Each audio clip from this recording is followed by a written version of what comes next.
Hey guys, welcome. Chaos Legion launch party. Excited to be here with a couple of the team here. We've got Matt and Chatter and Nate, and we're really excited to be here with you tonight. Just a reminder to everyone, this is a PG-13 stream. Please keep all content in all the streams to PG-13. Also, guys, you can have opinions, but as Aggie always says, the message is appreciated. The delivery is what you need to be careful on how you do. So please keep it clean.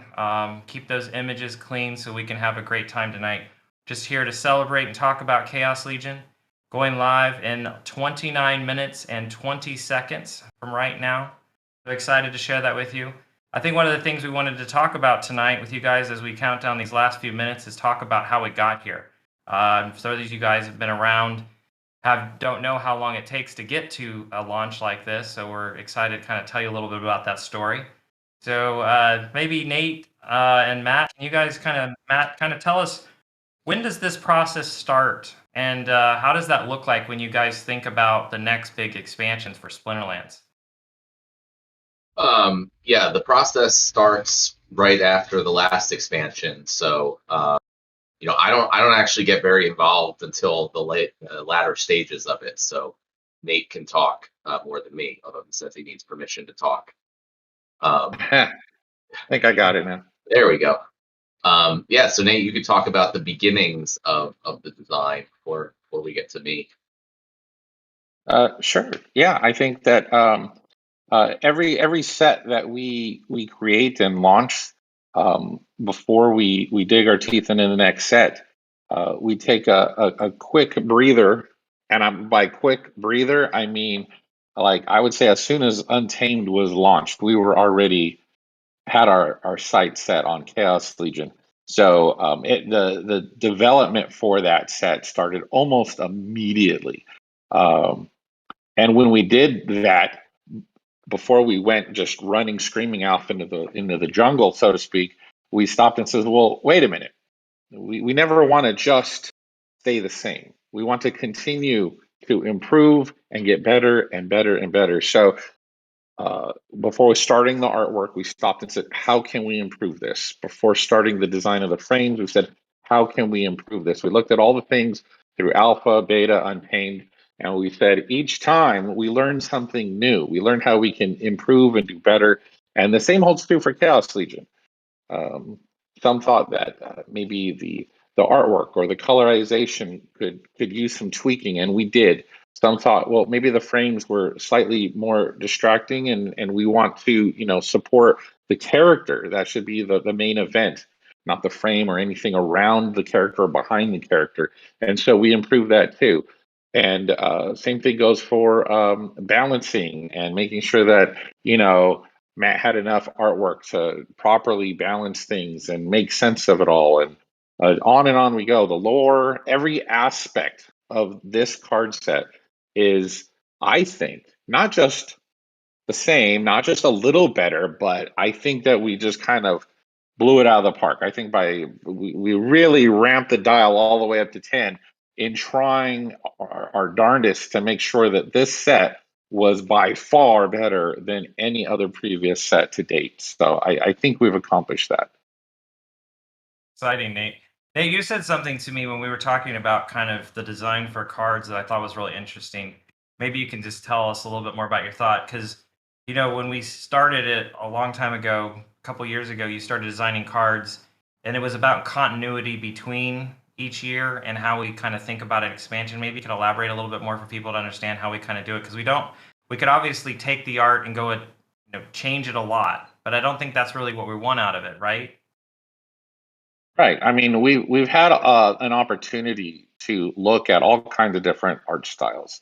Um, and what we started off with alpha and beta, I was not really satisfied. And thus, we kept trying to improve with each card set. What I wanted eventually for us to get to, and I think we're almost there, and that is to create a fresh, clean, beautiful looking 2D artwork, that something that you would see in your favorite anime or your favorite, animated feature film or things like that. We bring this up a lot, like Dragon Prince or Avatar: The Last Airbender, or whatever your favorite animated feature film. These things they're not 3D. They're not they're not crazy, but they're so beautiful. The backgrounds and the way the characters move and the way they express themselves. I know that we've made strides in in the industry for making 3D seem more and more and more real. It's not quite as wooden as it was when it first came out. Like if you watch the first Toy Story, some of the animation there, we got so used to 3D animation, we forgot where we came from. The same could be held for 2D. 2D has made a lot of progress in how it's developed and how it's portrayed, and I thought that's what I would really love to see for the game is some beautiful 2D artwork that eventually we can animate and just immerse the player in this world. And rather than go super hyper realistic, we at least from a creative side, we thought, well, wouldn't we just become white noise at that point? If we made artwork that was similar to Hearthstone or Magic the Gathering or Gods Unchained or a million others out there, where it's super hyper realistic, all that stuff starts to look the same after a while, and that's not what we wanted. We wanted a very distinctive style. We wanted it so that if people are scrolling through the social media feeds and they see artwork, and then they see ours kind of pops. Ours kind of pops and differentiates itself from the rest of the stuff. And I think that we are making huge strides to make that happen. I think that when you look at some of our artwork, it's just vibrant and beautiful, and it just sets itself apart from all the other stuff. And to your point, I think that as far as making transitions from one set to the other, I think we're about there. I think that the next card set next major card set will get us probably to the final destination that we've been trying to achieve all this time through little transition baby steps, and we're about there. So I'm pretty happy with the progress so far. That's awesome. Nate, how many people has it taken on your staff to put together this? There's a lot of cards. So That's true. Sometimes we've had comments here and there about why don't we credit the artist for that, for this card or that card or whatever. And sometimes I don't think people realize the sheer number of people involved. Um, we've been so fortunate. I think Candy Cow, which is an art studio that's been with us for quite a while, has done a good portion of our character art, and they've been awesome. And I'm so happy with the way that they've put up with my nitpicking and my what I like to see and get out of them, and every step of the way they just been bam bam bam. And but when a character concept is developed, sometimes it's a sketch, and then it could be that someone completely different does the line art, and then someone completely different after that does the colors, and then some completely after that might end up doing some effects to the character, either behind or around or on them or whatever. Um, and then that's not to say that there's not someone else involved with the conceptual work for the frame, and then the finalization of that frame from vector to raster art and the effects involved there. And then there's the background art you see behind the character. Could be completely different concept artists, which it has been, it is. Um, and then you get into all the little nuances and details. Well, who makes the art for the little attack icon, the stats, and who does this and who does that. And then once you finish the card, it goes on a layout on a website page. Well, okay, who did the UX for that page? Who did the UI? Who did the beautiful background art that is behind the cards being displayed? And one after the other, you realize it's not one person. Like, it's not about crediting one person. It's like all these cogs in the wheel all working together in sync with each other in order to produce this beautiful product. And so I'm very proud of our creative team and how they've all just kind of come and help each other out and work together in order to achieve what we've achieved so far. that's really exciting, especially as we've revealed some of the card art. I've been on purpose avoiding seeing it so I could be excited to see it with everybody else as we open packs and stuff. I know everybody kind of was making fun of me, but this is part of the experience of being here is, working on the product it's funny how we have so many people here that I can actually not see the card art enough because there's so much to do.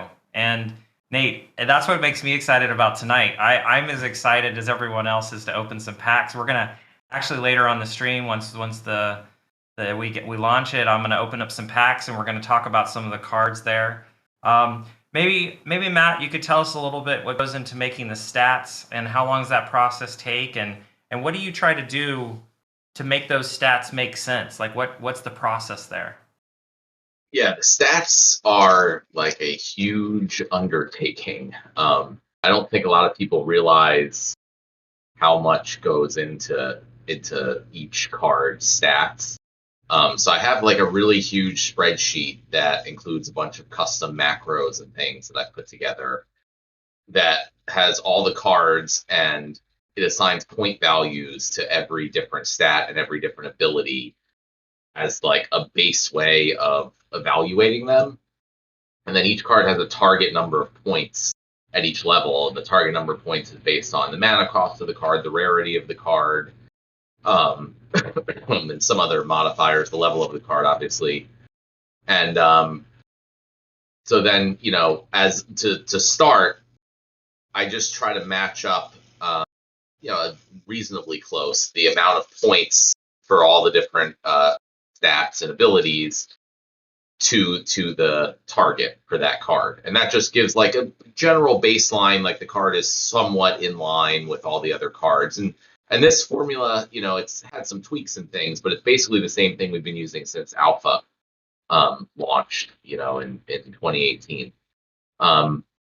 And then, obviously you can't just assign point values to everything. Things are, very subjective, and different abilities, have different actual values in the game on different types of cards. Like, shield is going to be much more valuable on a tank than on, a support type of character. So at that point, you have to use judgment to kind of say, whether things are overvalued or undervalued or whatever. That's particularly hard also with the new abilities, before they've been play tested, and you kind of see what happens.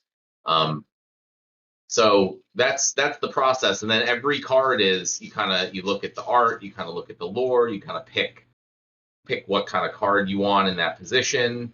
And then I compare it to all of the other existing cards that are similar. Compare it to the other cards in that splinter.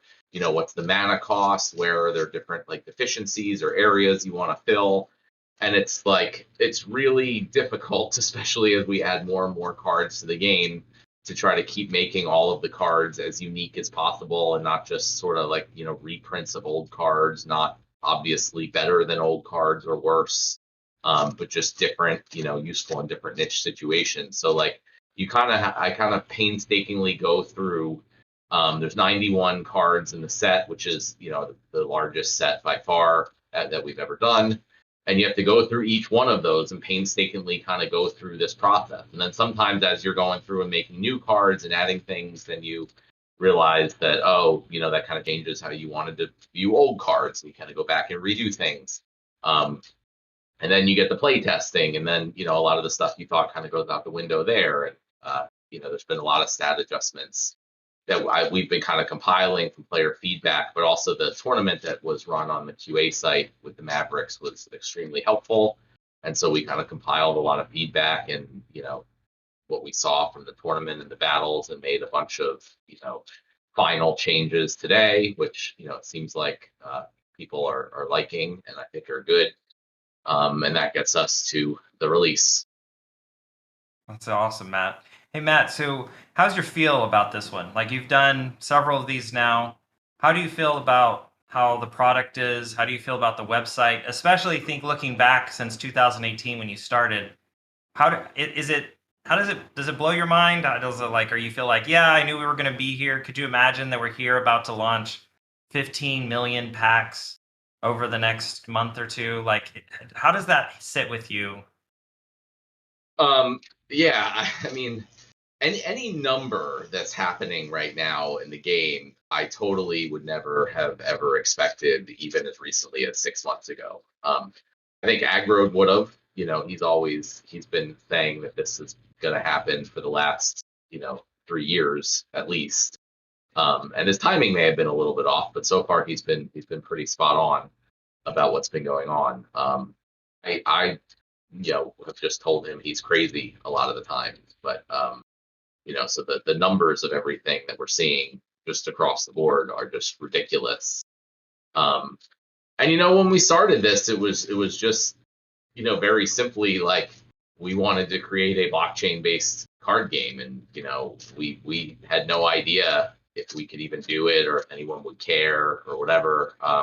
We just kind of released the first the first alpha edition.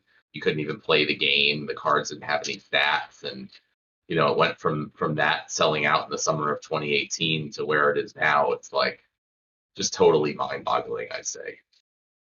It's awesome. Nate, what about you? You've been around for a long time. Have you had any like thoughts or emotions like seeing it over the same time period? Like, did you always know that this was going to be this kind of crazy success and just have all this hype around it, or how did you feel about this, Nate?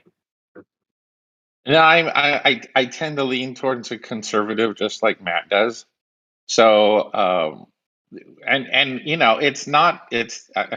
Matt can attest to the fact that this has not always been, just sunshine and roses the whole time. It's been, sometimes you're wondering, okay, is this long term gonna be something that succeeds? I sure hope it does. And I put my head down and rode the roller coaster. We had highs and lows. We had, sometimes things seemed good and sometimes things were like, oh crap, I hope this is going to work out.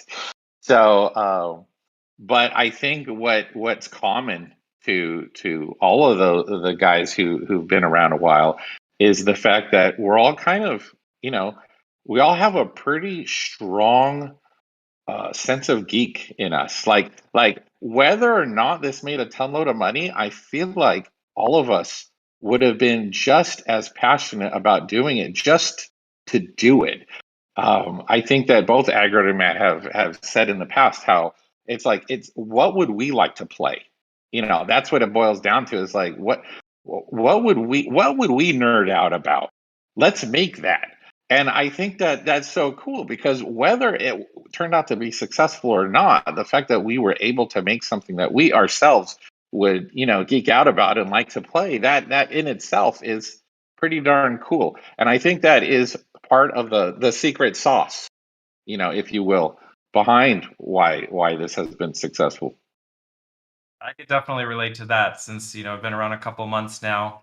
I can tell you that like every day I worked here, it's felt uh, like I'm doing a passion instead of work. Like every day I get up, I'm like, what can I do to make this game successful? What can I do to help make the systems better? What can I do to, empower everybody around me to do better, accomplish more? So it just feels like I'm living this life of like, I don't know, time has just flown by, and I looked at the clock and I was like, wow, I started in September and it's already, we're December now? And I'm like, I can't even believe I've been around. It feels like 2 days passed. Um, when you're enjoying your job so much, it just feels like there's no time. And I feel like the opposite too going forward. Like we have so much lined up for us in the future, and there's so many exciting things that are right around the corner. I know the community has seen a lot of that. We've gone through some, I don't know, we put out some fires over the last couple of months, and we're still kind of, things are slowly simmering. So I think tonight the team we have a bunch of people on deck, ready to go. We're watching things. We've been putting a lot of things in place over the last couple of days with servers. We can probably talk about that for like a few minutes, but I think there's no person better to talk about than Cryptomancer. Hey, Cryptomancer, do you want to come on and say a few things? You've been at this a while with us. Do you want to hop in here for a second? Unmute yourself and jump in. Let's see if he's here. Hi guys. So yeah, this is a really exciting day. I'm really happy to be with you all here tonight as we prepare for the imminent launch of Chaos Legion. It's been a long time in the making, and it's really, really awesome to see all of our plans finally coming to fruition here and see everything kicking off. So we're definitely just as excited as you guys, and we're going to be opening packs and having some fun, and I can't wait to try out the cards myself. Since I've been busy on the programming side and managing how the QA environment has been going and whatnot, I haven't actually gotten a chance to playtest many battles myself. So it's all going to be a pretty new experience to me as well. And I have to say, this is probably one of the smoothest card launches that we've had so far. I don't want to jinx it. We still have 10 more minutes, and then we see what happens. But I'm feeling very confident in it. The whole process has gone very well up to this point, and there's been a lot of behind-the-scenes work on the servers and the whole infrastructure. And there's a ton of stuff that goes on that you guys don't necessarily actually see in the game. Just making sure that our infrastructure can expand and handle the increased load from new players coming on. And a lot of the work has been just making sure that that's ready and able to handle Chaos Legion. So all that's in place now. We've got everything lined up, and only 10 more minutes, guys. It's almost here. It's gonna be great. So excited. So hey, Cryptomancer, how long have you been working on Chaos Legion? Oh gosh, probably a few months now. All things said and done. There's been lots going on in parallel at once. And then for the last month or so, I've been pretty much just constantly on Chaos Legion every day. I've been adding the new art to the game, just making sure that tournaments will work with it. Basically, all the little bits and bobs all over the website that have to do with Chaos Legion are things that I've put in place. So the process Is bits and bobs a developer term? Yes, that's the technical terminology for it. Bits and bobs, That's what indeed. I thought. That's awesome. So I want to. We have a few more minutes before launch. Thank you so much, Cryptomancer, for jumping in. Really, thank you so much for your commitment. Just all of you guys. I mean, it wouldn't be possible with all the hard sweat, tears, and work you guys have done over the last years. And I can say this for myself, and I know from a lot of people out there that are really enjoying the game and have benefited from it. Thank you guys so much.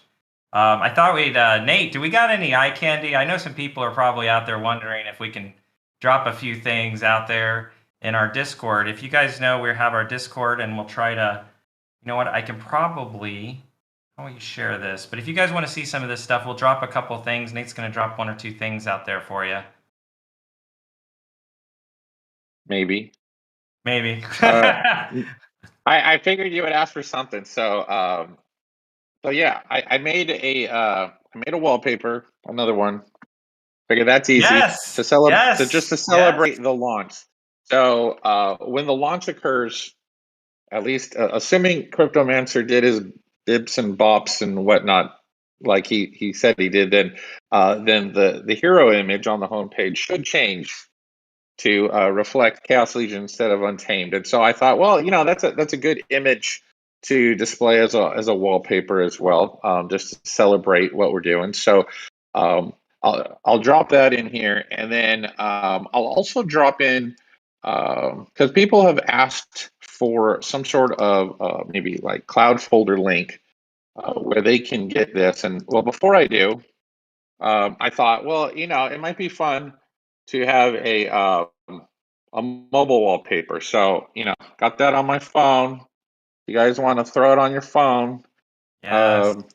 We'll try something like that. And then if you want to go get the 4K version, which is a little chunkier in file size, or you want to get any of the wallpapers that we shared previously, then let me get a link for that. We'll be posting that in social media, that link that Nate's sharing for you guys. That'll be posted. See if you guys want that later. We're also dropping it right now in our Discord chat. So you guys will be able to get a hold of that. There's some really cool pictures here. Love this stuff. This artwork is just amazing. We have some phenomenal artists back there doing some crazy creative things. I'm really excited about that phone background there, Nate. I'm really excited about that. Now, if only when my phone, awesome. Now, if only when my phone booted up, it just showed the Splinterlands logo. And then just since we're talking, I figured to celebrate the launch, we did ramp up when we were going to do the next Chaos Legion story. We were going to wait till Friday, but we decided well, let's do it on Wednesday for the launch. And then since, the launch is happening at midnight and we're doing the stream, I talked to Asaria, who's been a great help in getting the blog posts made and in getting the YouTubes prepared and all that stuff. And I say YouTube because for those of you who've been following Twitter or the Discord, you'll realize, wait a minute, we went audio this time, not just audio. There's a little bit of a slideshow going on, but if you want to read the text, oh, there we go. Asaria put it in. I was going to paste that in. So Asaria and Chatter did it for me. Chatter put in the YouTube. Asaria put in the blog post. So if you go to the blog post, there is a YouTube link from that blog post. And what I would recommend doing is read it first. Read it first like you would a normal book or story. And then go ahead and go to visit the YouTube and see how that blows your mind. And big hats off, thanks to AJ Brockman, one of the Mavericks, who's been with us for a while, great supporter of the game. He would keep DMing me in Discord saying, "Hey, what about audio? It'd be so cool. People want to hear the story, not just read it." And I'm like, "Yeah, okay, so good idea." But I got put off. And eventually I got back to him and said, "You know what? I went and got a voice actor. The first time we asked for creative talent, this guy, came to the call and said he threw his name in his hat, say, if you need voice acting. When I checked out his demo reel, this guy was talented. This guy was great. So we had him do it, and I touched base with AJ, and I said, hey, it was your idea, man. You're a graphic designer. You want to do the little logo. So there's a little logo right there on the when you go to the blog post, you'll see right in the corner the Splinterlands audio logo. So we're going to start adding that logo to all the stories that we intend to have audio for. So, and Asaria did a great job with the music and the special effects in the background while you're listening to the story. So if you guys haven't checked it out, please do check that out. It's pretty cool. Yeah, Chatter, you're the nicest Canadian I've ever met. You'll sit quietly as I leave you server muted this whole stream. I try my best. So Chatter, thank you so much, Nate, for all that. And Chatter, you've joined the team about the same time I did. What's been it like being here? And as we're 3 minutes out, kind of give us the hype. Like, tell us what's the hype. What's going on in socials? What's going on in marketing right now? What are people saying? What's going on? I mean, oh man, I think I've been with the company 6-7 weeks now. I feel like I've been here for a year with how much I've taken on and learned. So I think it's kind of the same thing as you. We've been talking Hardpoint and I like every other night now, just being like, oh, I just got this card. How do I play this game? Like, what do I do here? So it's been really exciting actually getting to learn the game. But in terms of the hype, like we're seeing huge traction coming in. I mean, I don't know if anyone's been paying attention to the press release channel, but we got in Bloomberg featured today.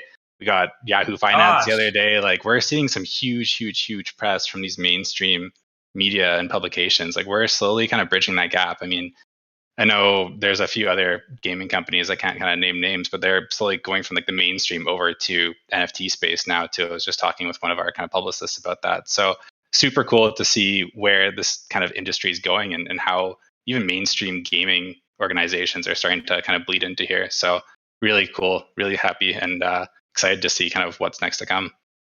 So thanks so much, Chatter. So I guess let's cut over. We're gonna watch this countdown. We got 1 minute 30 seconds. I know people are excited. We're excited.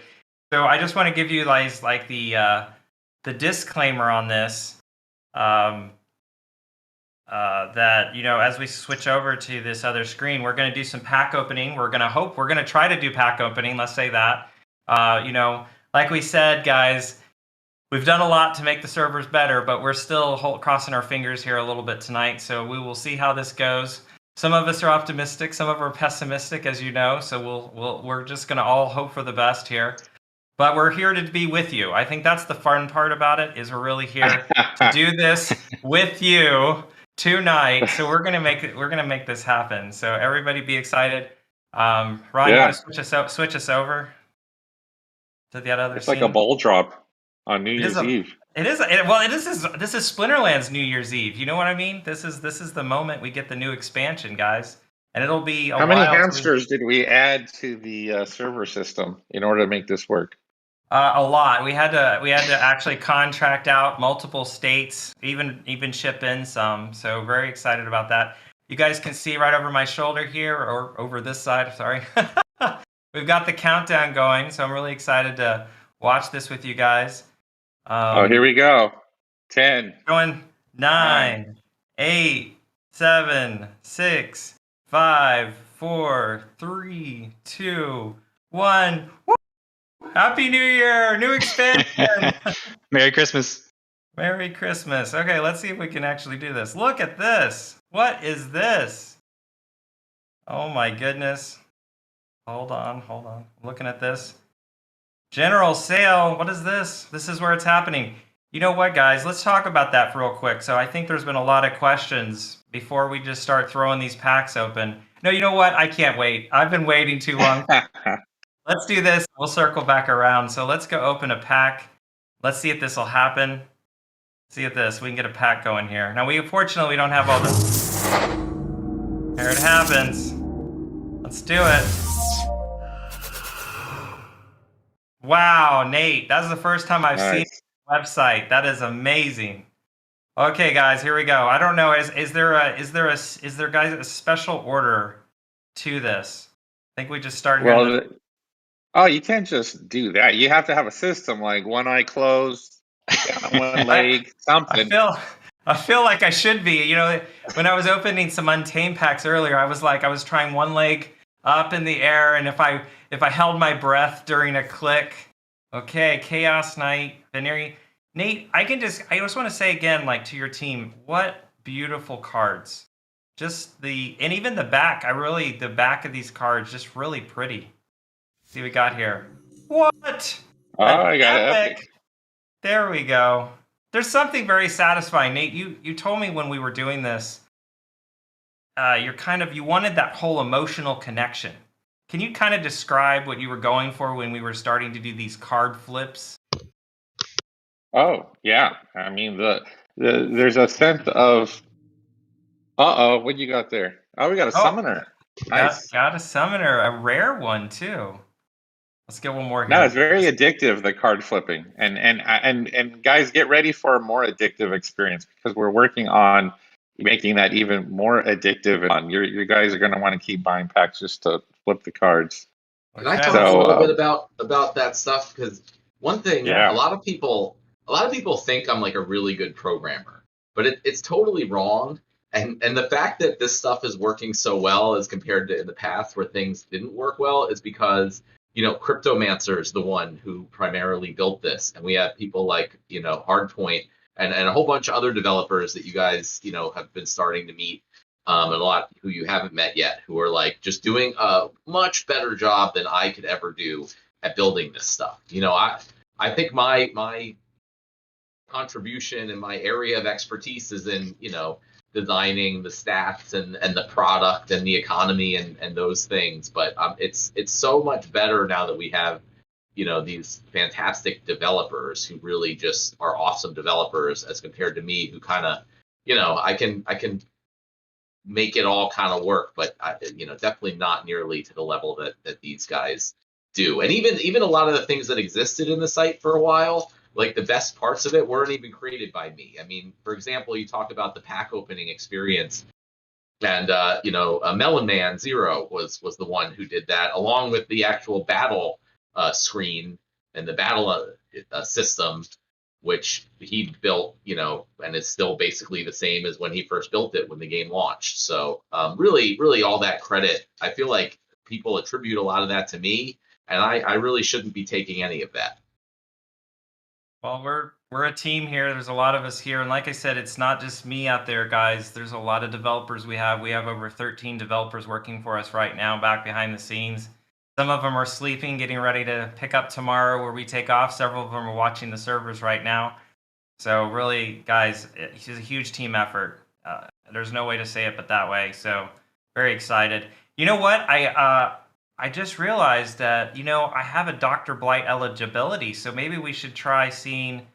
Now, Nate, where do I go to check out this Dr. Blight claim? Is it in the shop? Yeah, go hit up the shop. Yeah, there should be a banner up there if you have any. Yep, right there.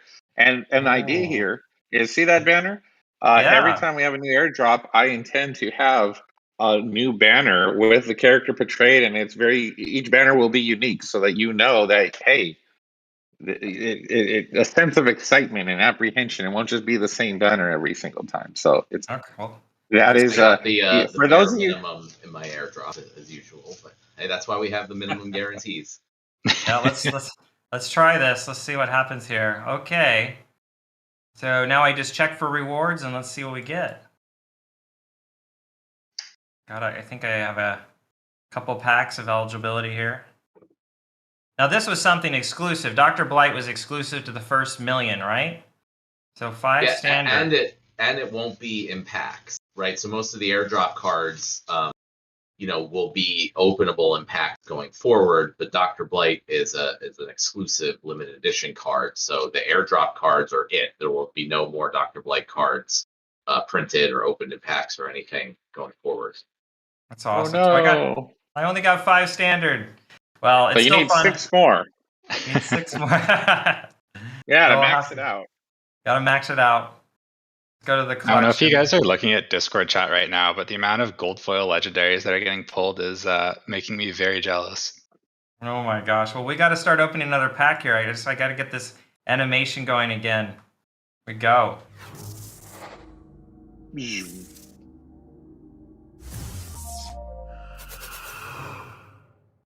Guys, I don't know how people are going to be working tomorrow. I'm just going to be sitting here all day long, just opening packs. Going with the center again. Ooh. Now, Nate, that's nature. Is that a plant? What is that? What am I staring at here? Yeah, Chaos Legion introduces a new species, mycelic species, and that creepy worm coming out of her mouth, lady, the Queen Mycelia. That is for minions, and there's actually several of those race available in the Chaos Legion set. So you'll see more than one Mycelia as you open more and more packs. So that's Awesome. That's pretty cool. I love the contrasting colors. They look really pretty. Ooh, lava spider. Now that's cool. So is there any? So its webs are made of lava or some kind of combination that looks really pretty there. Snipers. Yeah, the lore is that those lava spiders dwelled in Mount Praetorus, where the gateway was. So the first time the Chaos Legion came through, they said, "What are these?" And they kind of took advantage of that and used them against the defenders. Awesome. Let's see what else we got here. Oh my gosh! Oh, there you go. Mycelic, the Morphoid. Yep. That is cool. Wow, it's really cool. Let's keep going here. Flying squid.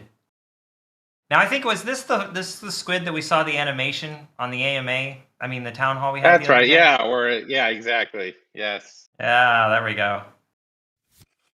And Chaos Agent. Oh, that dude looks serious, man.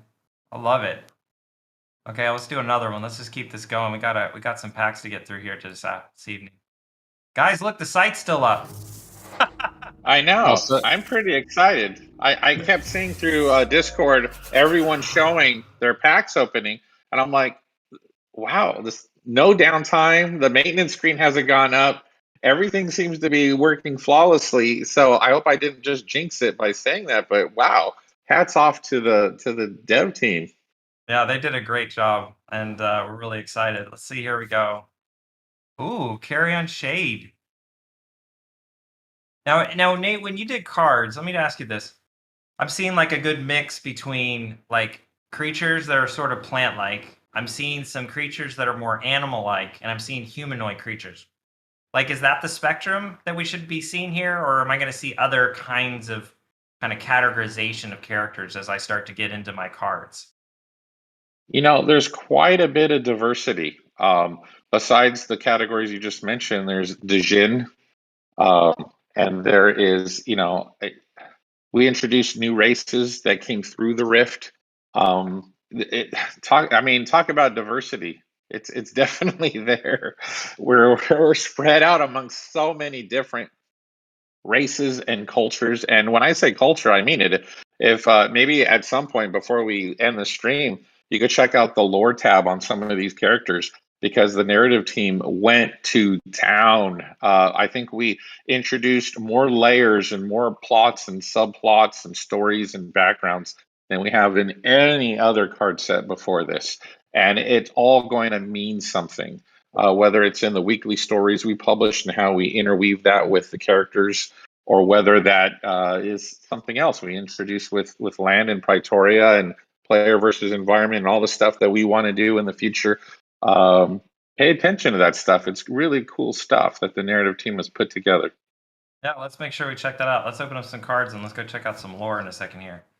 Gargoyle Scrapper. Yes. Love this stuff. Okay, we need it. There we go. The River Nymph. Wow.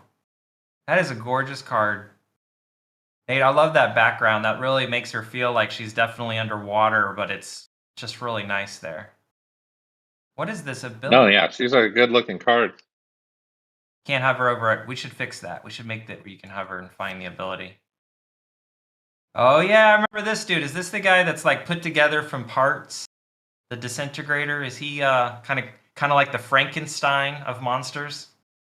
Exactly. When you read the lore, you'll find that there's this like mad scientist who had trouble getting it to come to life. You know, he did the whole Frankenstein thing with lightning and trying to do all these different things to get it to come to life. And finally, I think it's a chaos agent, which you flipped last pack. There's a chaos agent. A chaos agent approached him and said, "Well, hey, look, we'll help you bring this thing to life with some chaos magic if you do this for us." And so it, I think, came to life and just went rampant all over, killing villagers and towns left and right in Praetoria. It's not a nice machine at all. That was really cool. Looks great. Oh, and we got a, how do we say that? Sunkai harvester? Yeah, exactly. Wow. That scythe looks hardcore there. He definitely has reach. I think with the scythe, you definitely get the reach from. I don't know if I would want to be the one in front of him if he's reaching over me with that, but I'll take it. So Nate, you were saying about lore. Where can we go to find some lore on here? So yeah, you hit up your collection My cards page. there. There you go. And then find the filter by Chaos Legion and just tap on one of the new Chaos Legion cards. Look at this lava spider here. And then go over to the lore tab. Oh my goodness. Okay, so now I know what I need to come read tomorrow. I'm going to be opening packs and reading lore all day tomorrow as I get new cards. I think this is the most exciting thing. That's awesome. Thanks so much, Nate. No, definitely. I think awesome. that if we added up all the lore and put it into like a page format, it wouldn't surprise me if we ended up with a small book. Yeah. Well, Nate, we already have a book. That's true. Well, with another book. So let's open another pack. See what happens here. I love this animation. Yeah, Nate, you and team did such a good job with this. This is awesome. Okay. Yeah, for sure. The team did great. The visual designer we had, it has all the tentacles coming and moving on the sides, and we have it just looks very Rift-like. And then the animator who took the assets and created that, absolutely amazing. I was blown away. Now I'm just going to keep going with the middle one here. Ooh, another one. I think that's the same summoner that I got earlier. Another rare summoner. So for every release of everything we've pretty much done to date in the game, I've been, super stressed out and busy and working and like fixing issues and making sure everything isn't breaking. And this is kind of the first time that I haven't had to do that. Not just because we have lots of other people to help take care of that, but also because those other people that did all this made it all work awesomely. So this is the first time I've actually been able to enjoy and participate in the launch. So that's super awesome. So I am eternally grateful for the rest of the team here that have made all this happen. Yeah, we are, and absolutely, Matt, you hit it right on the head. We've got so many good people, from the artists to the developers, to, even to the support team. Can I just stop a second? Guys, the support team number one is some of our best players in the game. Let me just go ahead and say that. Number two, they work tirelessly trying to make sure people's issues are resolved. And I've been working really closely with them for the last couple of months. And I can tell you guys, these guys care. They care about the game. They care about the players. They care about the community. They try to figure out, how do we get people's money back to them as fast as they can? How do we get these issues fixed? How do we get their emails solved? I just want to say a big shout out to every single person on the support team. Thank you so much, guys. You guys are the heroes for us, and we really appreciate that. And a big, huge Splinterlands thank you. And I know the community really appreciates you, and I know that we can't say that enough. That they are the backbone and make us look good when we fail. We've had some failures, but they make us look good. And guys, we've got some great things that we'll be talking about as we do some more town halls opening up. But I just want to keep giving a shout out. So if you guys get in our Discord or any of our places where you're talking to our support members, just give them a high five and just say thank you, because they are working their butts off to make this happen for you. Let's open another card here. Let's get some more going. Oh, another disintegrator. Hey, maybe I'll be able to level them up. Another lava spider. I'm getting a lot of lavas. Ooh, okay. Got something new. A stonefish. So Nate, is if I'm looking at this right, this is a fish, but it's really meant to disguise itself and look like stone. Is that what the name kind of give away? Yes, you'll find that when the Chaos Legion came, some of the obscure, never seen, weird fish from the depths of the sea that typically people wouldn't normally see. For whatever reason, they sensed, if they have any intelligence at all, they sensed that something was amiss up there, and they heeded the call of those water summoners or water casters who sent out their Aquaman. I remember growing up, there was the Hall of Justice and the little old school Justice League, and Aquaman would do his thing and have this little sonar go off into the water, and so yeah, that kind of thing happened, and they kind of rose from the depths to go kind of help fight the Chaos Legion. It's funny because some of the fish were originally intended to be invaders, but I stopped and said, whoa, whoa, whoa. They're gonna explode out of the top of a volcano and just flop around on the ground. It's like, that's not very menacing or intimidating. These guys need to be defenders. So all the fish became defenders rather than invaders, and I thought that just made more sense. That makes a ton of sense. It's a really pretty card too, Nate. Again, just absolutely beautiful cards. Thank you guys to the artists, the art team, everybody that contributed. You guys are amazing. And we've got the mycelic going on here. I'm getting that morphoid. I'm gonna get a level 2 here. Gotta get some more packs going. Get another one here. I want to see the legendary here, Richard. I was hoping. I mean, come on, guys. Legendary, legendary. I actually, the funny thing is, I had with the first season rewards, when I first signed up to Splinterlands, I started playing the game. My first season rewards had a legendary in it. And I was like, oh my gosh, my jaw dropped to the ground. It was that moment where you see something cool and you're like, I got something cool, and you kind of freak out a little bit. So I was having a good time there. Okay, we got the lava spiders.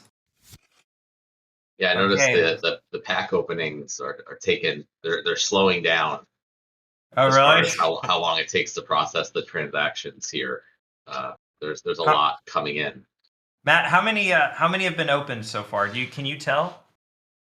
I don't. I'm not sure. I could look up how many have been opened. But I know there's almost been 10,000 pack opening transactions submitted to the blockchain in less than 20 minutes now. Wow. So a lot of those might be multiple.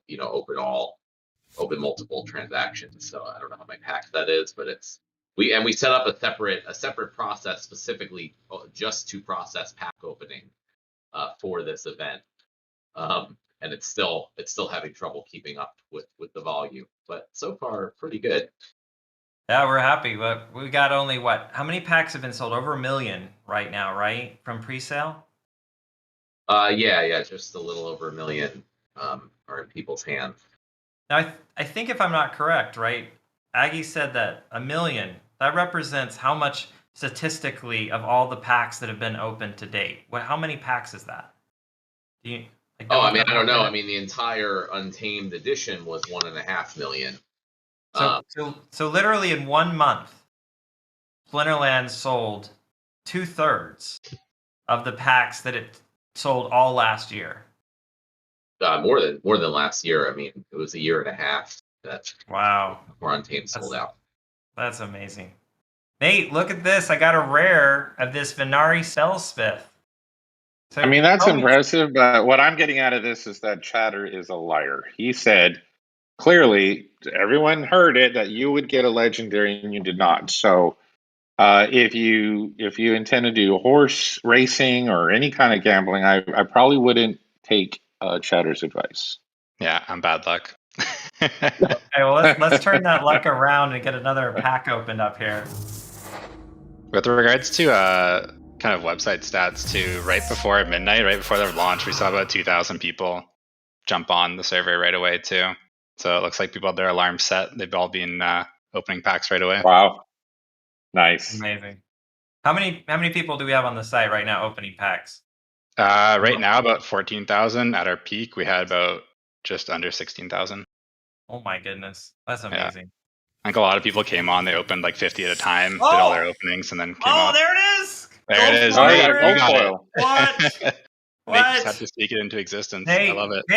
Nate, can you tell me that is there a legendary somewhere under one of these cards? Like If maybe you mouse over it, you can see the shadow around it. Oh, we got Yeah, that's true. Okay, we got two. It looks like rares. Portal spinner. Okay. Come on, rare. Another one. Ooh, Regal Barrington. Yes. Oh, Harvester. I love it. Oh, now what? Now, okay. Nate, can you break this down for me? What am I seeing here? Let's see, Radiated which one is Scorcher. that? Oh, yeah, when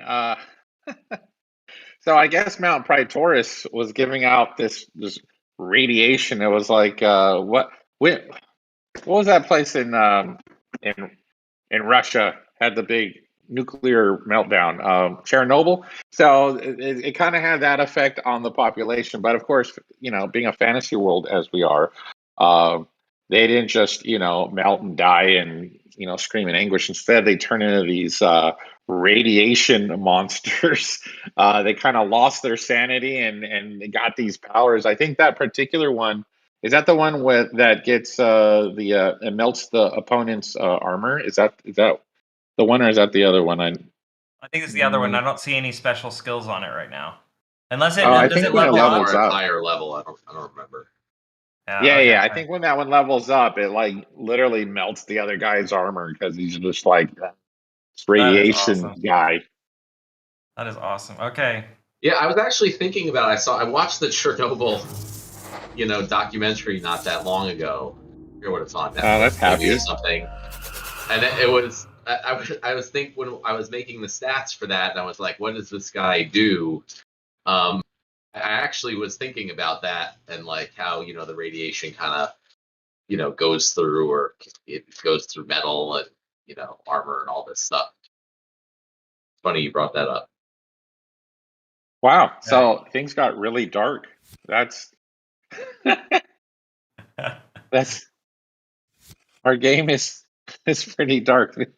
Everybody's call it radiated, so what else am I supposed to think? Oh, epic! I got an epic. I got the Djinn Inferni. Yeah. That is cool. What is this axe ability? I'm hovering over, but it doesn't give me. So what is that? Look at all that damage. Oh my god. Yeah, that's Matt's baby. That ability. Matt, so what is this? What is this axe ability right here that I'm looking at on the Djinn Inferni? Which Nate, that's Giant Killer, right? Yeah, I believe that's Giant Slayer or Giant Killer. Yeah. Death so Blow, I think, is a Sith. Yeah, they look similar, and then they are similar in some ways. But Giant Killer, he'll do double damage to any target that costs 10 or more mana.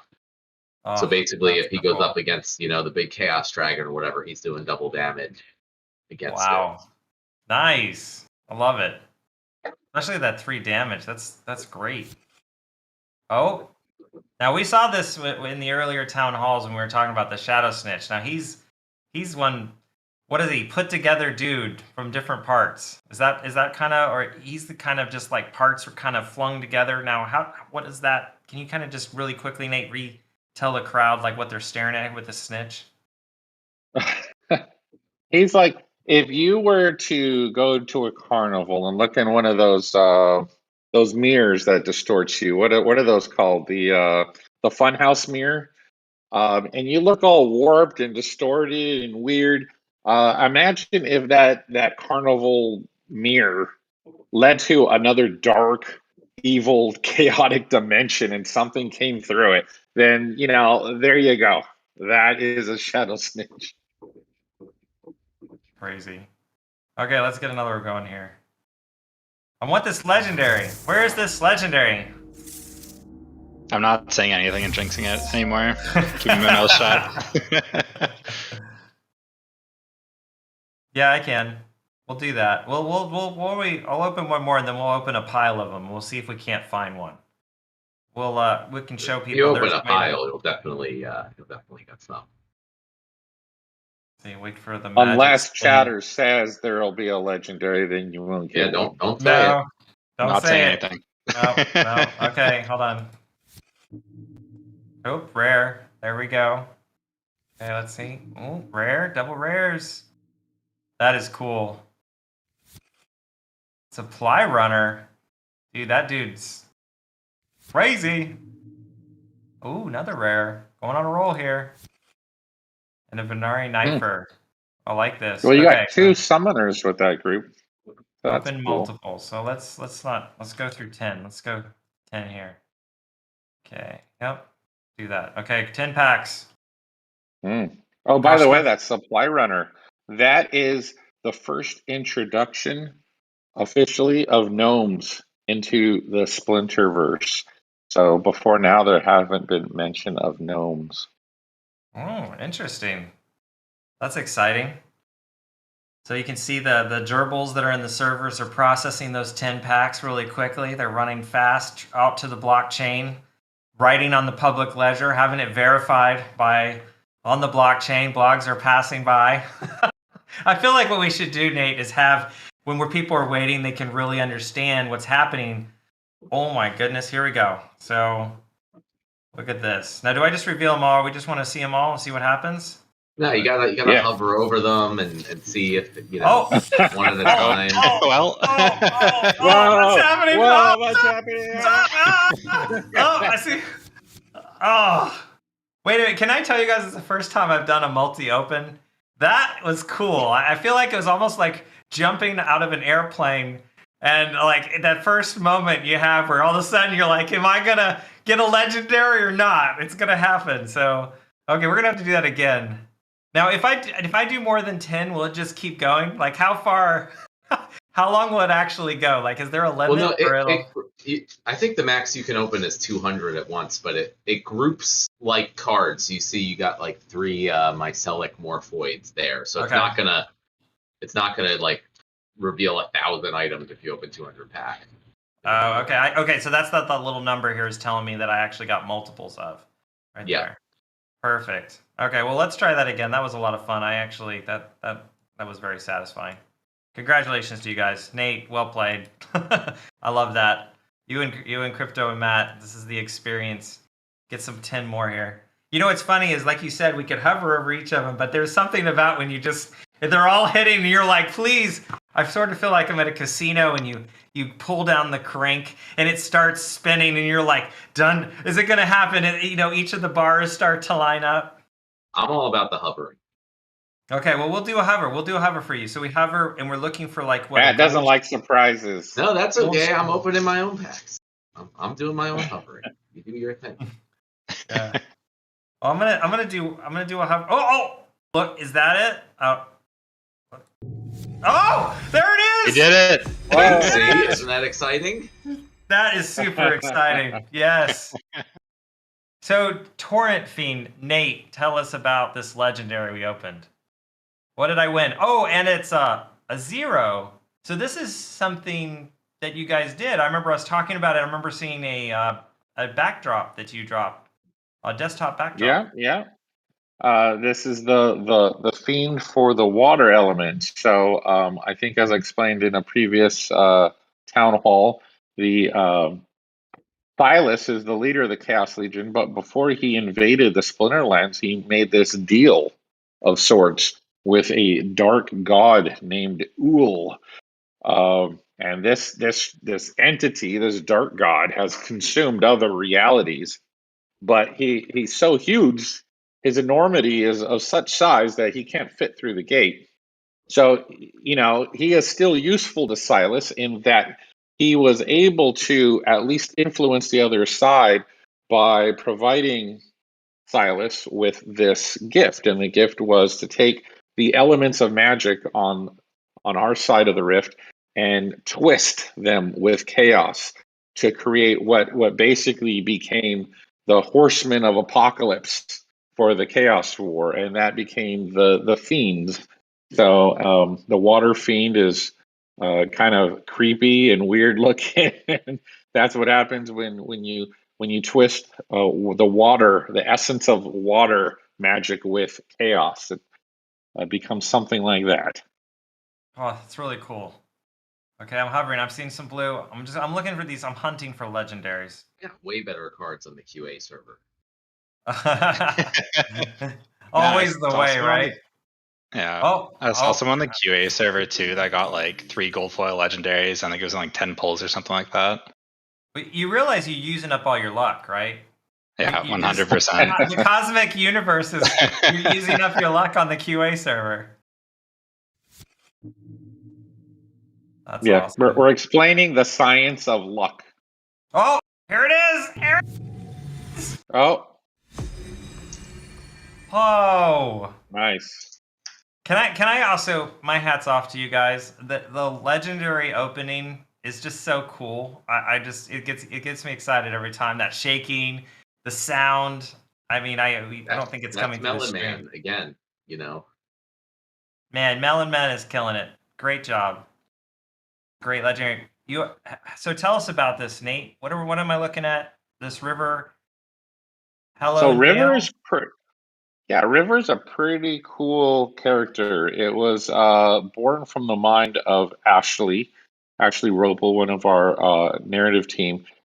He wrote a story during the pre-sale, and it was the final story of the pre-sale that involved a halfling paladin and her partner, this character who was a wood elf.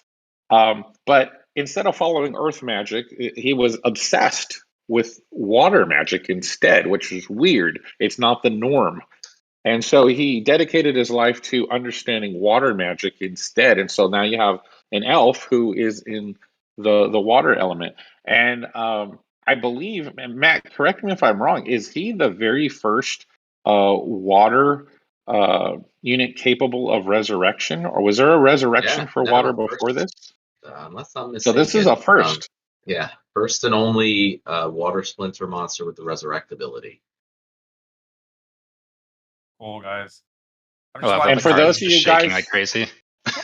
Yeah, for those of you guys who like the character River and have read the story from before, you're in for a treat because I believe the next Chaos Legion story will also have this character, so he'll be making a second appearance. That's awesome. Okay, I'm going for here we go. Let's see. What do we got over here? There we go. Son, okay, give me another legendary in here somewhere. Oh, I see an epic. Tusk of the Wide. Nice. Look at that health. Is this a giant? I mean, Matt, is there a level where we generally consider him giant above 10? Or is it just in general just high health? For the giant killer ability, it's based on mana cost, not health. Okay. So he wouldn't be considered. He's maybe not giant, giant wideness, I guess. Okay. It's a great tank card. Yeah, look at that. Great tank card. Oh man, where's my legendary? Okay, I'm just gonna open them all now. Let's reveal them all. Oh! Take gold. Oh. Look at that. Wow. Saw gold foil up here. Harissa. Yes. So summoner too. That's awesome. Yeah.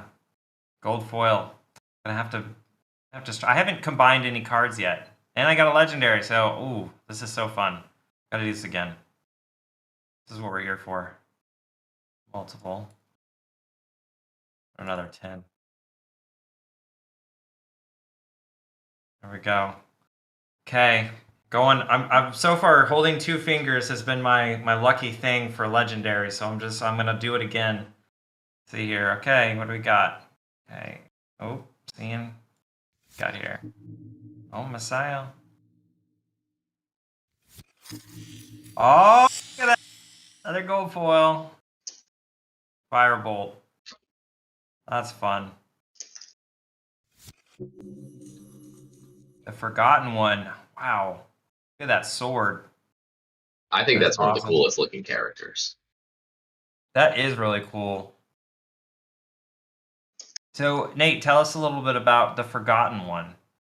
I think you forgot. Well, the reason he's called Forgotten One is because he was created by, and I don't want to spoil anything because we actually have plans for that. One of the narrative writers is kind of, pushing for this storyline that involves him. But an ancient race from way back when used technology and magic and melded them together to create this thing, and the race disappeared. They went extinct or they disappeared, and this thing became inactive. And then as the Chaos Legion got near and invaded, this thing, and you could read the lore, became active once more. And when that happens, it became rather unique in that it is this massive, ginormous, possibly the biggest golem ever created, but it was made with free will. Most golems don't have that.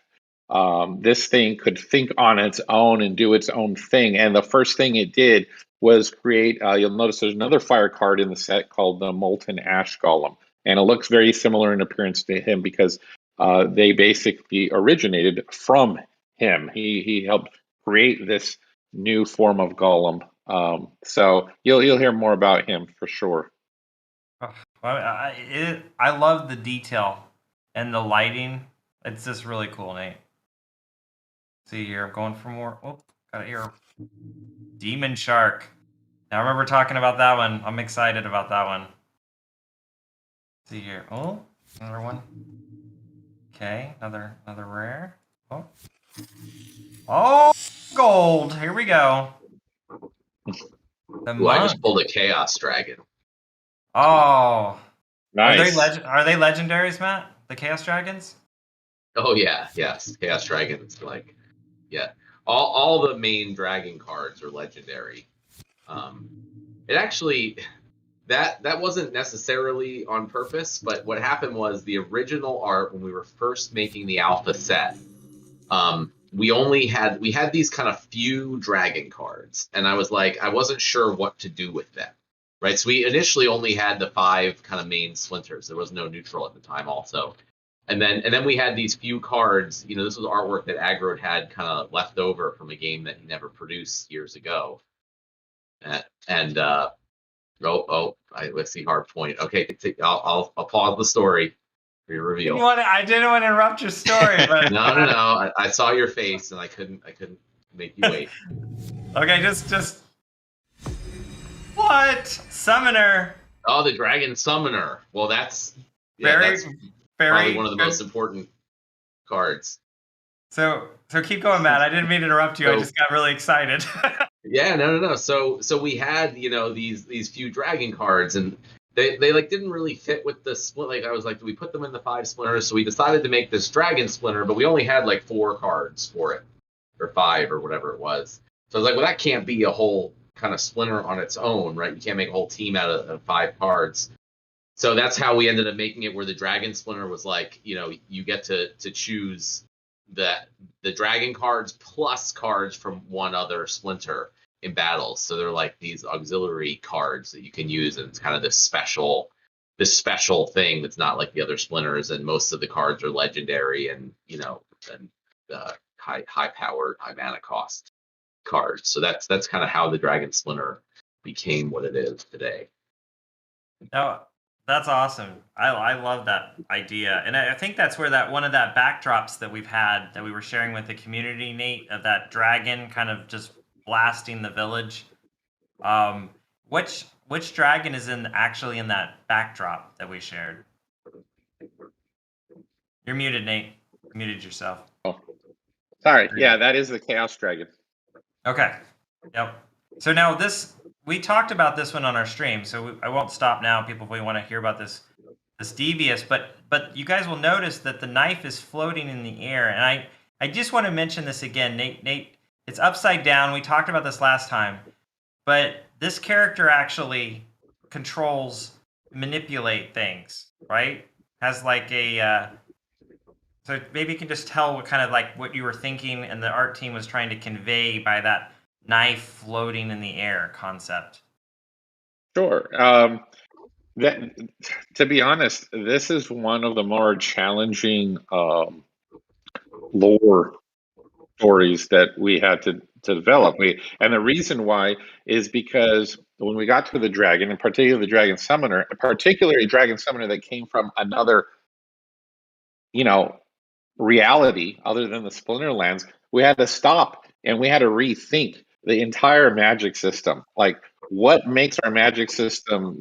What's the science of our magic? Like, how does it work? Like, we could, and what we settled on was, mana is like the Force from Star Wars, but whereas Star Wars, you can use the Force for good or bad. So you got dark side and light side, but in the Splinterlands, that Force is called mana, and if you infuse that mana with an element, a primal energy source like fire or, earth, water, so forth, then it kind of like supercharges your spell. It makes it like 10, 100 times more powerful than if you didn't infuse it with an element. And what we finally came upon was, okay, how do we describe this guy? Because first of all, we have to step back and say, well, what the heck is like, if we're comparing, water, earth, fire, and we're saying, oh, dragon is a category, an element of magic, and somehow you're taking dragon and infusing your spells with it, what does that mean? And so we're gonna, as we get into it and the stories and the lore and all that, we're gonna dig even deeper, and shed light on what exactly that means. But the little bit we did shed implies that this guy from another dimension has been obsessed with dragon magic and mastering it and figuring it out. And he knows that just on the other side of the rift, there's a whole bunch of dragons. Like on his side, okay, there's a chaos dragon, but you don't want to mess with that guy. There's a bunch of void dragons that are like from like aliens, like Sigourney Weaver aliens. Like, these dragons are weird. They have bodies like similar, more like a panther, and they're hunting, and they got these weird green mouths and multiple eyes and bat nose, and they look weird. And he probably like, well, I don't want to, but he's obsessed with it, so he can't wait to get to the other side and take advantage of dragon magic. And what you find is that dragons are creatures of magic, meaning they're not just physical. Like, at least 50% of them is magic. It's basically, they're like walking, talking mana furnaces, right? So what he finds is that if you go around slaying dragons and chopping them up into little pieces, then if he grabs a tooth or a claw or something, he's able to infuse his magic with literal dragon, because these pieces of dragon are emanating dragon magic. So it's a little dark, and the guy is weird. He's not just evil; he's like kind of a fun evil. He's has a sense of humor, and as you can see, he's learned to use dragon magic to kind of defy gravity and go upside down and telekinesis and all that stuff. So, Yeah, I think he's going to be one of the more interesting characters to dig a little deeper with as we get into the storytelling. Awesome. Thank you so One much. one interesting thing you can do is after you flip open all your cards there's a link to verify the data based on verify what you got based on the transaction data on the blockchain. It just shows, for the people who are interested in that, how the cards Yeah. are generated based on the unpredictable blockchain data in a deterministic fashion. And then, but one of the cool things you can do with that is you can actually like change something, like change the last character of your transaction ID and see what you would have gotten. So just do you generate packs first, with your normal thing, and it'll show you what you got at the bottom. And then if you change one character, or you change anything, basically it changes everything that you would have gotten. And so, like, I play around with that sometimes. I'm like, oh crap, if this was a 2 instead of a 1, I would have got a gold foil legendary, which literally was just the case for my last pack opening. Oh, I don't know. Chaos Dragon. There it is. Man. Yeah, if only your transaction was that way. I feel like that's just like pain. That's painful, Matt. No, Yeah, no, that's horrible. Why wouldn't you do that to yourself? let's open another here. Put in our pile. But it is how we prove that the pack opening and the cards that you get is done fairly, and that we don't control it. We don't have any code that says, oh, hard points opening packs and we're going to give him all the best stuff because we love him. It doesn't work that way. So everything is verifiable and provably fair based on the blockchain data. That's just one of the ways that people might not realize that you can see that in action. Thanks, Matt, for explaining that. I got really excited because I got another legendary. Let's see what this is. Corpse Fiend. Dude, I am piling these fiends high to the sky tonight. I got 2 of them, 2 of these legendary fiends. That was what something Nice. Nate was telling us about. These are the 0 mana cost cards. And look at that guy. He has bones sticking out of him? Is that what I'm seeing? That Yes, is cool. I think his fists are literally covered with the souls of those who have been, devoured. Like he goes around just kind of sucking the souls and life essences of those he kills, and it just kind of uses that on his hands like evil gloves. That is awesome, Nate. So cool. Man, you're gonna be Here we killing go. it on those low mana games. I know, right? Gotta get it. Okay, let's see here. I seen it. Oh, here it is. Here we go, guys. Another fiend, and I got 2. Look, I got 2 of them. What kind of night is this? That is Wow. I awesome. should mention about the fiends. Like, I feel like a lot of times, the high mana cost, like big cards with tons of stats and abilities, they seem more awesome and cool just because they're big. But I should mention for those of you who may be newer to the game or to the strategy and everything, like the 0 mana cost cards are so key and they're so useful, and you'll be using them, and they'll be more important in battles than the big mana cost cards, every time of the day. So even though they might not seem as cool, they don't have like a million attack and like all these different abilities. Like, that's how you really win battles, and you want to get those in every time you have an extra spot left over, you put that 0 mana guy in. So that's why they're super important, and that's why they're legendary, because really they are, as far as their usefulness within the game. So I just want to point that out for those of you who may not realize that. That is awesome. Dude, speaking of that, someone was I was talking to a Royal Eagle, and we were talking about me playing the game, and he told me something that made me really sad. He said his 6-year-old could beat me.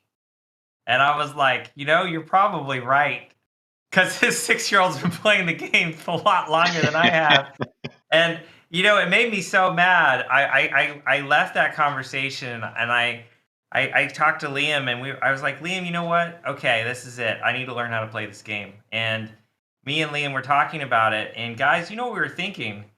Would it be cool if me and Liam got on a stream and learned how to play the game with you guys? I think that would be really cool. And we were talking about actually getting some of our top players to teach us.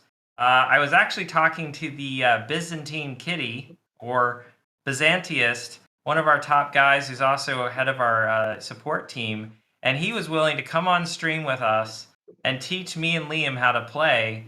And we were talking about doing a little series over the next couple of weeks where we'll get on and we'll play for an hour and he'll teach us all the strategies.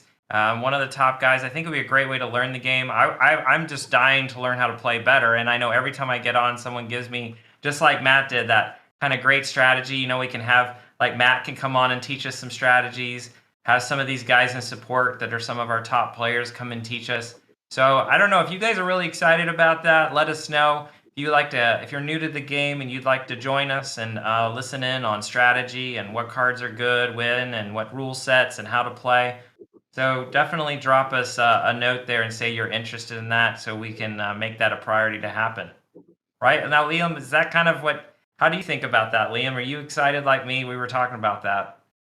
Yeah, I'm stoked. I mean, I've just been saving up all my spending for these card packs here. I think my account's sitting like bronze 1 right now. So I'm getting at the seams. I told myself I'm going to hit gold by the next month or so. So I'm stoked to learn. This is going to be great. Yeah, excited. So, guys, we're going to be looking at doing that soon. So it'll be a lot of fun. Oh, let's see. Any more legendaries? Okay, I'm going to start opening some of these rares. Whoa, another Dijon. I like it. And a 4. A Dijon with 4 health and 5 mana. That's nice. Let's see what you got here. Here we go, Pennington. We've seen that one before. Oh. Now that guy, the Soul Strangler. Man, now that's that's awesome. Molten Ash Golem. The artwork, Nate. Now, what's interesting? Yeah. Yeah, go ahead. Go ahead.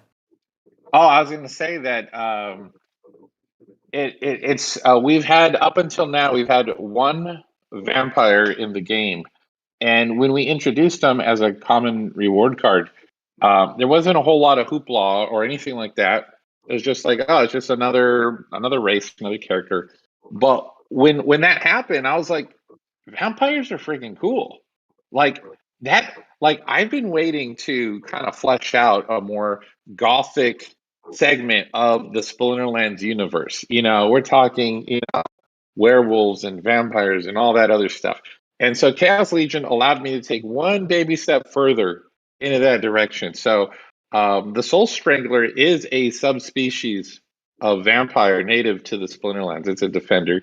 And you'll notice, I don't know if you found one yet, but there is another vampire introduced, but it's a half vampire. It's a Dampier. So if you find a Dampier Hunter, which is another death card, that is a half vampire hunter type with a bow. And as we get further into Rift Watchers and the following set, we have plans to what we're going to do with these vampire characters. So keep an eye out. Well, definitely. Thanks, Nate. Oh my. Oh man, I just realized I was opening packs and I ran out of potions. We definitely got to get warnings in there. Yeah, Hardpoint, are you using potions? Yes, someone said that in the stream, and I'm glad someone said that because you can definitely see down here the rookie mistake. Yeah. It can make a big difference. So you can see I still have 62 charges left. So you use up Matt. So the ratio, Matt, I think this is one of the things that when I was a new player, I didn't really quite understand potions and their correlation. If I understand it right, for every pack you open, you need 1 potion per card. So you technically need 5 potions for each card pack you open for each type of potion. So you technically need 5 of the legendary potions if you want to max out your abilities on getting a chance at legendary. And then you need 5 more gold foil potions, which help your chances of getting gold foil. Is that correct? Am I doing the math right? Yeah, that's right. So even if you get like 1 potion, say out of a loot chest or something, and you open a pack, it will give you increased chances for 1 of the cards. But if you Okay. want chances for all the cards, yeah, you got to get at least 5 potion charges. Okay, awesome. And for those of you watching the video and don't know what the heck we're talking about, we're not talking about throwing back Red Bulls. It's if you go in the shop on the website, there's a potion tab. So you click on that, buy some potions before you start opening your card packs because it'll increase your chances for legendary and gold foil cards. And speaking of the devil, we got a gold foil right there. I'm gonna whip through this, and we'll go over to the shop and show that off in a second. See what we get here. Oh, I see another gold right there. Awesome. My wife just popped up. I've been wondering, have you been in the other room opening up packs? Yes, she has. So this whole time, not awesome. watching me on YouTube or anything. Oh, you're watching me too? Okay. So Nate was saying, where do you go get potions? So you can go to the shop. If you click on the shop and you go over here to potions, this is where you can buy the 2 potions. Now, we're getting rid of the quest potion, right, Matt? This is going away. It's just here for, we just haven't had a chance to remove it. Well, I don't know necessarily that we're getting rid of it, but it does need to be rethought at least. I'll say that. Okay. Aggro loves the quest potion. Yeah, so I'm not saying get rid of it. It's just like all the other potions. I guess the goal in the game is that like you need to have higher level cards, or you need to rank up and stuff to get more rewards. The quest potion was a situation where you didn't, and you could just we had tons of people who would just buy the spell book, never buy any cards, never buy anything, and just get quest potions, and just do their basic quest at bronze 3 day after day on lots of accounts using bots or whatever. And then they never needed to do anything because they would just get the quest potions and get a bunch of loot chests and kind of profit off that. So it was a economic problem the way it was set up. So I think the quest potion is a good thing, is a cool thing to have. I also want to be adding lots of other different potions in the future. In the past we had the mystery potion, which has been removed, but in the future I'd like to have a lot more potions. There's definitely going to be some associated with land. And vouchers will feature heavily, I think, into the purchasing of newer potions also. But yeah, so I'd like to definitely keep the quest potion, but it's going to need to be reconfigured somehow. I don't know how yet, to just make it more aligned with what we want to incentivize people to do in the game. Awesome. But I'm also happy to report that now that I got my potions, I got my first gold foil legendary Fungus Fiend. About 600 packs in, but can't complain. That's awesome. Congrats. I want to. Cryptomancer just let me know we're about to do our first airdrop vouchers, and I thought I would bring it over here just to kind of show this off for players. So for players that are staking SPS in our game, we for the next 30 days are dropping vouchers based on the amount of SPS you have. You get a reward right here, and it's going to show up, and we've got a countdown of 2 minutes here. So while we're waiting for that to count down, we'll come back to it. But just so you guys know, staking is one of the cool things about staking with us. Not only do you earn more SPS, but you also get vouchers, which you can use in the next 30 days to use in the next 30 days or up until we do the general sale. They're still useful. And then after that, Matt, maybe you can kind of say a little bit more about vouchers and where they're going to go after the general sale. Oh yeah, for sure. So in the general sale, you'll need vouchers if you want to get bonus packs. So if you buy bulk packs, like if you buy 100 packs, right, now you would just get 10 free bonus packs. But in the general sale, you'll need 10 vouchers in order to be able to get those 10 bonus packs. So the vouchers basically unlock the ability to get bonus packs. And then, like I was just talking about, we're with potions and requiring vouchers. We're just going to be generally requiring vouchers for every type of promotional or extra thing we do in the game going forward. So this is an example, like last year, or earlier this year, I guess, we did some promotions with some projects on Wax, like Cogs and some other things, that when you bought packs, or you would get some NFTs in those games and different promotions like that. So going forward, we plan to do a lot of that stuff as well, but it's all going to require vouchers in some way. So it's basically just one of the many incentives for getting and staking SPS tokens is that you will be getting these vouchers, which you will be able to use for all sorts of different things going forward. That's great, Matt. And Matt, one of the reasons we introduced the vouchers and the pre-sale, me and you were talking about this. Me, you, and Liam were having a long debate for a while about this the last couple of weeks because we really were trying to allow people have the opportunity that really wanted to get in on the sale. Because if we just put up all the card packs up for sale, you have that possibility that someone just comes in and buys them up. Whereas with the voucher system that we developed, that allows people, you don't have to pay to do it. You just have to have SPS, which you don't lose.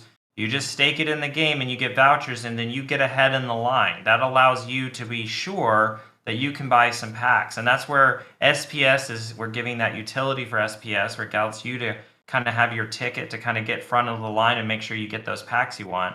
So that's a pretty exciting way for people to get in there. And what's great is, let's just talk about this. This is one of the things I love about Splinterlands. It's one of the things that when I talk to people and I say, I work for one of the coolest companies that I've ever heard of, is that if you get SPS, stake it in the game, not only are you going to earn more SPS, you're going to earn vouchers.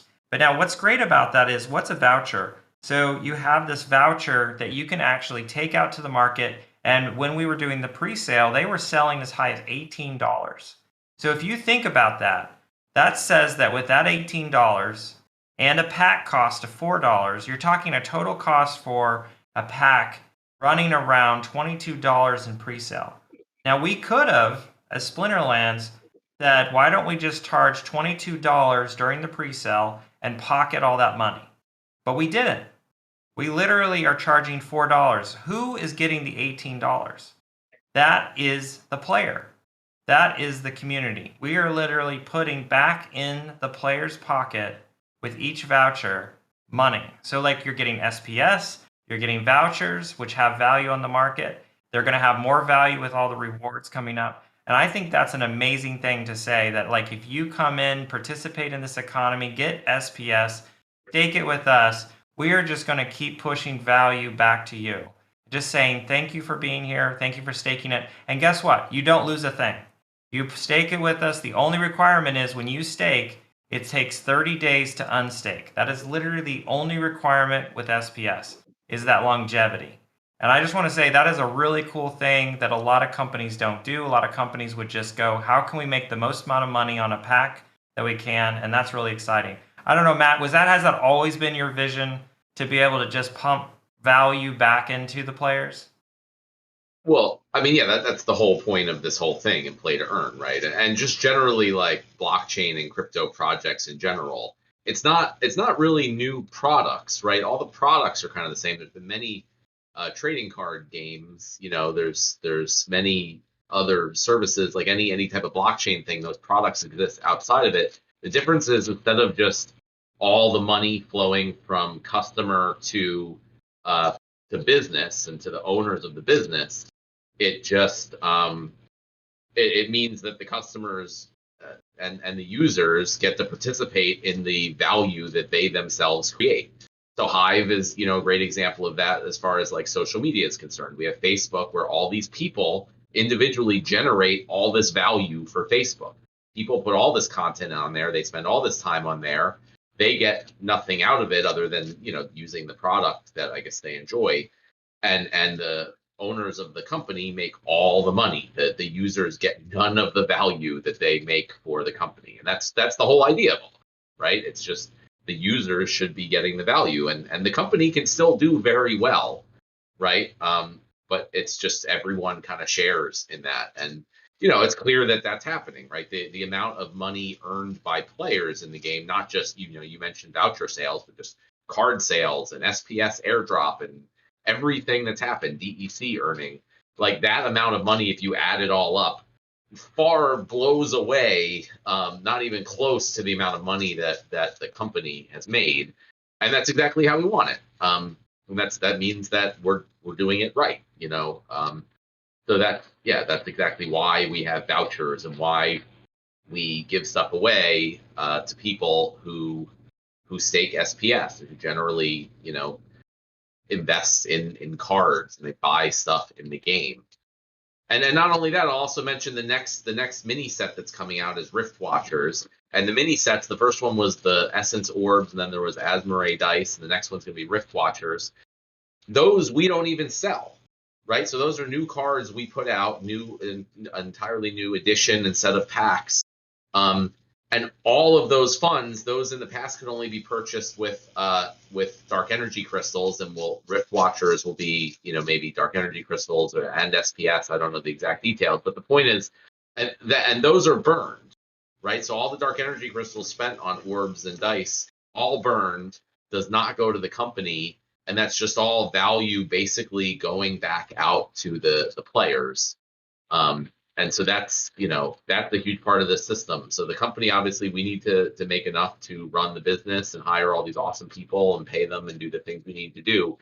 But that's kind of it, right? And after that, it's how can we just distribute all the rest of the value back to the player base in a way that is equitable and makes sense.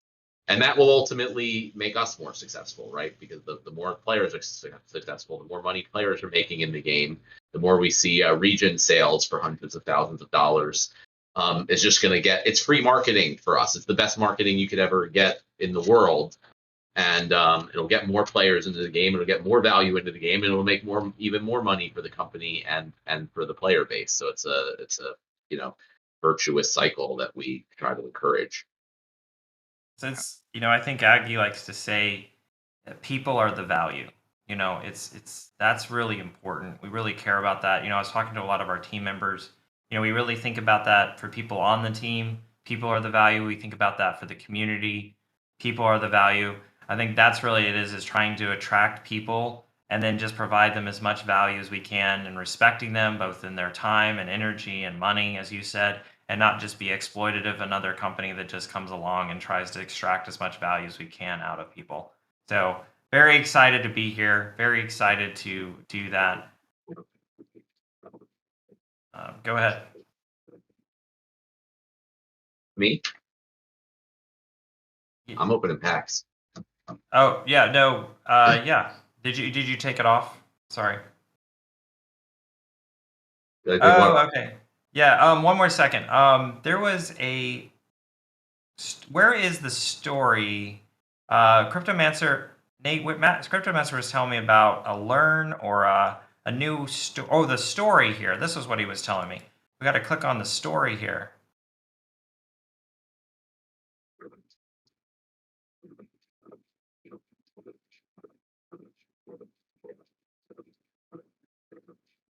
Oh, looks like Richard may have accidentally dropped there.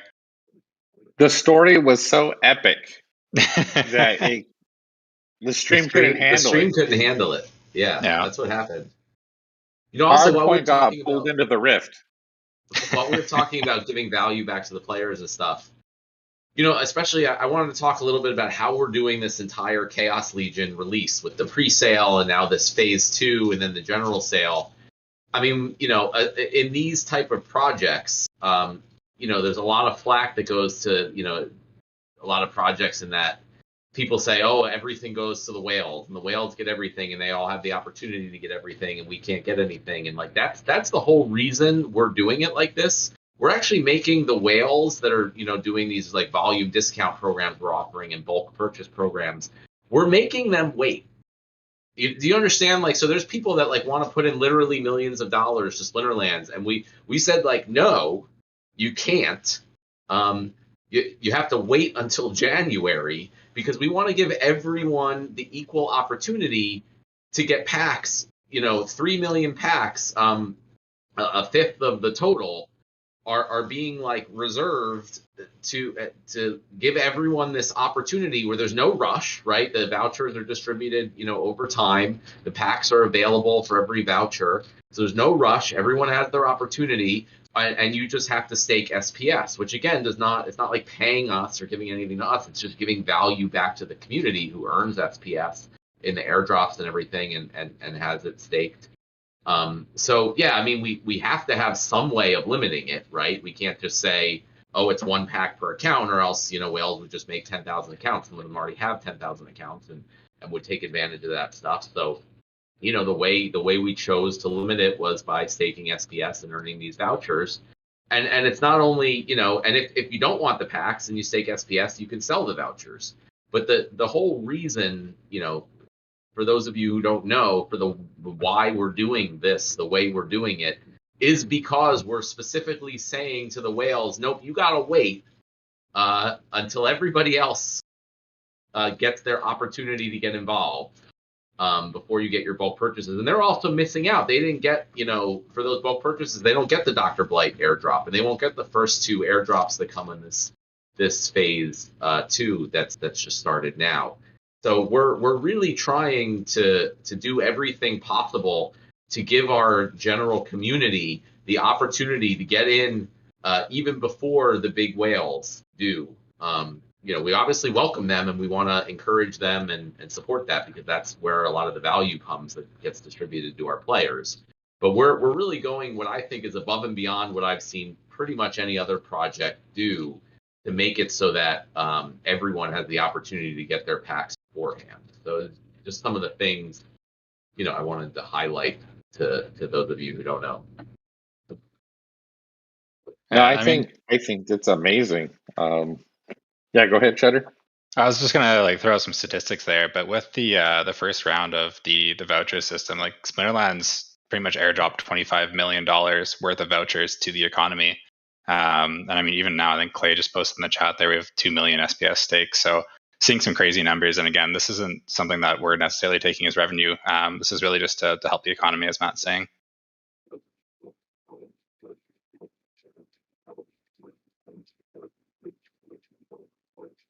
Does anyone have a pulse on Hardpoint? Did he get sucked into the void? Is he coming back? I haven't heard anything. Yeah, I think the next time you see him, he's going to be a character card, because he went into the void. Maybe next year he'll come back as a card. Love it. I mean, while we have everyone here, I have some extra packs if we want to do a little bit of a giveaway. What does everyone think about that? Yeah, that sounds pretty cool. What are the rules? I'm whipping up a quick Gleam link right now. Give me 1 second and I'll post it. All right. Sounds good. Well, you do that. I think, again, it's amazing the fact that this launch has it's smooth as butter so far. And what's funny is that we've all been involved with big AAA studio games where first day everything melts, everyone's in a queue, the servers are going down, everything's on fire, and it stabilizes after a while. But any huge demand usually results in a little bit of chaos. And geez, this has been great. I'm pretty happy. I've joked that it seems like Chaos Legion is our least chaotic release ever. Yeah. No, for sure. I think between the voucher system, the biggest card set we've ever launched, the game running smoothly, everything is just working so well. I think we're all pretty pleased, players and development team combined. And I hope Hardpoint didn't really get sucked into the void, because a lot of that we owe to him. Yeah, I mean, kudos to everyone in this company. Everyone's been working their butts off. I mean, Nate, design team's done an absolutely amazing job. Matt, Hardpoint, you guys have done an awesome job with the rest of the team on the dev side of things. Support's been working their butts off trying to get through all the tickets. And man, the amount of tickets that I've seen go down, I think when I first joined the company, it was something like 8,000 or whatever. And now I think it's sitting closer to 1,000. So in that time, and that's with additional tickets getting added onto the stack as well. They've been working their butts off. And I know there's been some complications and some delays with some of the tickets, but guys, just know that they've been doing an absolute A1 job with all those things. And then lastly, marketing, you guys have been doing amazing as well. So just want to say thank you to the entire team. This has been super smooth this entire launch. And with that, I'm going to be posting the giveaway link into the channel. Ron or anyone else, do you mind sharing that to our YouTube and Twitch and all the other communities too, please?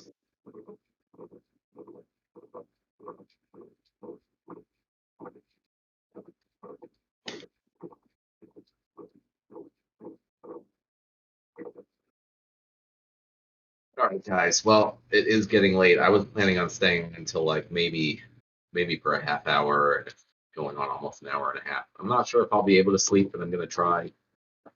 So yeah, thank you everybody. Thank everybody on the stream, in the company, and most importantly, everybody on the community that's just taking part in this and making this all happen. I just couldn't imagine when Agrod and I were like, let's make a game. That would be cool. In late 2017 to what has happened now. I mean, it's been my dream pretty much my whole life to make my own game and have my own game company. And I worked at a lot of other game companies for a long time. I made my own games here and there on Facebook and whatever, and nothing came of it because it's not easy to make a game that is enough to sustain itself. So the fact that this has all happened is it's really a lifelong dream for me. And yeah, I don't know how possibly to thank everybody other than just working my butt off to try to get as much value into these assets and to all of our players as possible. So that's what I'm going to do. Amazing. Nice. Ben, thank you. Yeah, but big thanks to you. All right. Have a good one, guys. Get some sleep. Awesome. Thanks so much. And with the giveaway, I'm going to be cutting in about 30 minutes, guys, and it'll be randomly selecting winners. I'm just going to transfer those packs offline. So if you see a pack as you log in the morning, that's going to be why. Best of luck to the winners out there, and good luck with the rest of the pack openings. Oh, chatter, all people have to do is just go to that link and type in their name and... Yep, just go to that link, type in your in-game name, and then I'll transfer to the winners tonight. Well, that's easy. Yeah, should be super simple. Good luck, guys.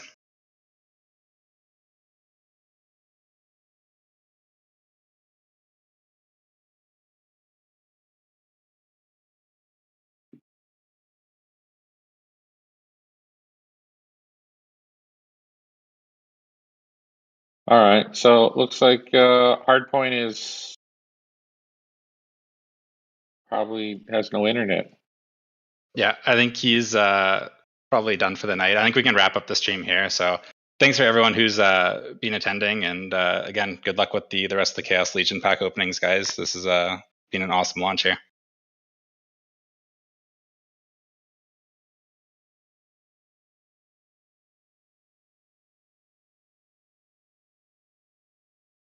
All right, good night.